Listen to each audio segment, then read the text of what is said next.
Hello friends, welcome to फाइटिड्यू। मैं आशा करता हूं आप सभी लोग अच्छे होंगे। मैं विक्की सर। आज हम बायोलॉजी के जनरल इंट्रोडक्शन के बारे में डिस्कस करेंगे। जो बायोलॉजी वर्ड है उसे हिंदी में कहा जाता है जीव विज्ञान।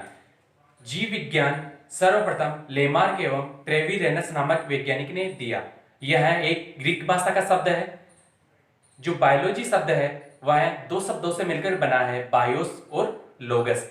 जो बायोस है उसका अर्थ है लाइफ या जीवन। जो दूसरा शब्द है लोगस, उसका अर्थ है टू स्टडी या अध्ययन करना, या हम कह सकते हैं स्टडी ऑफ लाइफ, जीवन का अध्ययन। जीवधारियों का अध्ययन करने वाला विज्ञानी क्या कहलाता है? जीव विज्ञान। या हम कह सकते हैं जीवन का अध्ययन करने वाला विज्ञानी क्या कहलाता है? जीव विज्ञान। सेकंड हम बात करते हैं जीव विज्ञान के जनक। जीव विज्ञान के जनक कौन है? The father of biology. The father of biology है अरस्तु, जिन्हें कहा जाता है एरिस्टोटल। जैसा कि हमें कुछ चीजें पता नहीं होती, जैसे हमारे सामने वर्ड आ रहा है जीव, तो जीव वर्ड आते ही इसका सीधा सा अर्थ निकल रहा है स्तनधारी, जो भोजन ग्रहण करते हैं, जिनमें बहुत सी शारीरिक क्रियाएं होती हैं। या हम कह सकते हैं सजीव। सजीवों को दो भागों के अंदर बांटा है। पहला है जंतु और दूसरा है पादप। जो जंतु है उन्हें इंग्लिश में कहा जाता है एनिमल्स। जो पादप है उन्हें इंग्लिश में कहा जाता है प्लांट्स। यानी कि हम कह सकते हैं दो शब्दों से मिलकर बना है सजीव। ऐसा नहीं है कि जंतुओं से ही मिलकर बना, जंतुओं को ही कह सकते हैं सजीव। जो प्लांट्स है वो भी सजीव है। क्लियर है? ठीक है। जो जीव विज्ञान है उसे दो शाखाओं में बांटा गया है। पहली शाखा है जिसका नाम है जंतु विज्ञान, और दूसरी शाखा है उसका नाम है पादप विज्ञान। जो जियोलॉजी है उसके अंतर्गत हम एनिमल्स की स्टडी करते हैं, जीव जंतुओं की स्टडी करते हैं। जो दूसरी शाखा है पादप विज्ञान, जिसे कहा जाता है बॉटनी, उसके अंतर्गत हम पेड़ पौधों की स्टडी करेंगे। जो जंतु विज्ञान और पादप विज्ञान है उनके भी जनक होंगे। जिस प्रकार जो बायोलॉजी के जनक थे अरस्तु, उसी तरीके से जंतु विज्ञान और पादप विज्ञान के भी जनक हैं। तो जंतु विज्ञान है उनके जनक को है, या फिर किसे कहा जाता है? The father of zoology. तो फादर ऑफ जूलॉजी अरस्तु को कहा जाता है। और जो पादप विज्ञान है उसके जनक हैं Theophrastus. The father of botany कौन है? थियोफ्रेस्टस। क्लियर है? या फिर हम कह सकते हैं कि बायोलॉजी के जनक के साथ साथ जूलॉजी के जनक है अरस्तु। और जो अरस्तु नामक वैज्ञानिक है उन्होंने एक प्रसिद्ध बुक लिखी थी, उसका नाम है स्पीसीज ऑफ एनिमेलिया। जो थियोफ्रेस्टस नामक वैज्ञानिक है उन्होंने भी एक प्रसिद्ध बुक लिखी थी, उसका नाम है Historia plantarum. Historia plantarum. Clear है? जो अरस्तु नामक वैज्ञानिक हैं उन्हीं के शोधार्थी थे थियोफ्रेस्टस। थियोफ्रेस्टस जो अपने गुरु के कार्य को देखते हुए उन्होंने पादप विज्ञान के अंदर प्रसिद्धि प्राप्त की। जो जूलॉजी है उसका भी हम अर्थ निकाल सकते हैं या इसको परिभाषित कर सकते हैं। जू यानी animals, logy is to study. Animals की स्टडी की जाती है, वो जूलॉजी के अंतर्गत की जाती है। हम कह सकते हैं जीव जंतुओं का अध्ययन करने वाला विज्ञानी क्या कहलाता है? जंतु विज्ञान। दूसरी शाखा है पादप विज्ञान, बॉटनी। बॉटनी को हम कह सकते हैं, कहा जाता है फाइटोलॉजी। फाइटोन का अर्थ है प्लांट, लॉजी टू स्टडी। विज्ञान के वह शाखा जिसके अंतर्गत पादपों का अध्ययन किया जाता है उसे बोला जाता है पादप विज्ञान। हमारे सामने दो टॉपिक है, जंतु विज्ञान और पादप विज्ञान। सबसे पहले हम डिस्कस करेंगे जंतु विज्ञान के बारे में। जंतु विज्ञान के यानी कि जिसे कहा जाता है जूलॉजी। जूलॉजी के अंतर्गत हम सबसे पहले डिस्कस करेंगे टैक्सोनॉमी, जिसे हिंदी में कहा जाता है वर्गीकी या वर्गीकरण। तो मैं सबसे पहले आप सभी लोगों से डिस्कस कर लेता हूं, क्योंकि हमें बाद में प्रॉब्लम ना हो। वर्गीकी या वर्गीकरण,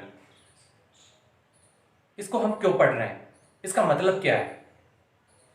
जो संसार है उसमें लाखों करोड़ों जीव जंतु है, यानी कि मिलियंस की तादाद में एनिमल्स पाए जाते हैं, ठीक है। तो उनको एक वर्गीकरण की आधार पर, यानी कि उनको एक वर्गीकृत करके सुव्यवस्थित तरीके से उनको क्रमबद्ध किया गया ताकि उनको अच्छी तरीके से हम अध्ययन कर सकें। जैसा कि हम संसार है उसमें पृथ्वी है, पृथ्वी पर अलग अलग महाद्वीप है, जैसे अलग अलग महाद्वीपों को भी अलग अलग भागों के अंदर बांटा गया है। उत्तरी अमेरिका, दक्षिणी अमेरिका, एशिया महाद्वीप अलग है। तो जो महाद्वीप है उनको भी अलग अलग महाद्वीपों के अंतर्गत अलग अलग देशों को बांटा गया है। जो देश है उसमें जैसे हम जनरली हम देखें, भारत देश है उसमें अलग अलग राज्यों को बांटा गया है, अलग अलग राज्यों को अलग अलग जिलों के अंदर बांटा गया है। तो उसी तरीके से जो जीव जंतु है उनको भी वर्गीकृत किया गया है कि उनको एक समूह के अंदर बांटा जाए और उनको अच्छी तरीके से हम उनकी स्टडी कर सके, यानी कि हमारी स्टडी करने के लिए एक आसान तरीका हो सके। क्लियर है? टेक्सोनॉमी है, टेक्सोनॉमी के अंतर्गत हम सबसे पहले स्टार्ट कर रहे हैं क्लासिफिकेशन। क्लासिफिकेशन यानी कि हम कह सकते हैं वर्गीकी। टेक्सोनॉमी के अंतर्गत हम सबसे पहले स्टार्ट कर रहे हैं क्लासिफिकेशन, जिसे हिंदी में कहा जाता है वर्गीकरण। वर्गीकरण यानी कि जीव जंतुओं का वर्गीकरण। किसी न किसी के मन में आया होगा कि जो जीव जंतु है उनको वर्गीकृत किया जाए, उनको सुव्यवस्थित तरीके से। तो सर्वप्रथम जोन्ड्रे नामक एक वैज्ञानिक थे, उन्होंने इसकी शुरुआत की, लेकिन सही उचित तरीके से शुरुआत एक स्वीडन के एक प्रसिद्ध वैज्ञानिक थे जिनका नाम था कैरोलस लीनियस, जिनको आधुनिक वर्गीकरण का जनक भी कहा जाता है। The father of modern classification किसे कहा जाता है? कैरोलस लीनियस को। उनकी एक प्रसिद्ध बुक थी, उसका नाम है सिस्टेमा नेचुरी, जिसके अंतर्गत उन्होंने जो बायोलॉजी है, जीव विज्ञान है, उसको दो भागों के अंदर बांटा। पहला है जंतु जगत और दूसरा है पादप जगत। जो जंतु जगत है उसे इंग्लिश में कहा जाता है एनिमल किंगडम। जो दूसरा जगत है पादप जगत, उसे इंग्लिश में कहा जाता है प्लांट किंगडम। जो एनिमल किंगडम है और प्लांट किंगडम है उसके अंतर्गत जीवों को रखा है। तो किस तरीके से? सर्वप्रथम हम शुरुआत करते हैं। पहला है जंतु जगत, एनिमल किंगडम। तो एनिमल किंगडम है उसमें बहुकोशिकीय जीव और एक कोशिकीय प्रोटोजोआ, उनको रखा। और जो एनिमल किंगडम है उसमें ऐसे जीवों को रखा जो भोजन करते हो, जिनमें गमन हेतु अंग विकसित हो। और जो दूसरा जगत है पादप जगत, उसमें उन्होंने हरे पौधे, बहुकोशिकीय समुद्री घास पात, लाइकेन, कवक, मशरूम आदि को रखा। क्लियर है? जो कैरोलस लीनियस है उन्होंने द्विजगत प्रणाली का गठन किया। द्विजगत प्रणाली के प्रणेता कौन है या जनक कौन है? Carolus Linnaeus. जो पादप जगत है, प्लांट किंगडम, उसमें हरे पौधे, समुद्री घास पात, लाइकेन, मशरूम, कवक आदि को रखा। और जो द्विजगत प्रणाली है उसका गठन किया। जो द्विजगत प्रणाली है वह प्रसिद्ध है और प्रचलित है। यह 20वीं शताब्दी के 7वें दशक तक यह प्रचलित रही। उसके बाद में जो 20वीं शताब्दी थी उसमें मॉडर्न युग था। तो मॉडर्न युग के अंदर स्टडी करने का तरीका अलग हो जाता है। तो एक वैज्ञानिक थे, उनका नाम था आर.एच. व्हिटेकर। आर.एच. व्हिटेकर थे, उन्होंने पंचजगत प्रणाली का निर्माण किया। हम कह सकते हैं 5 kingdom of classification. 5 kingdom of classification.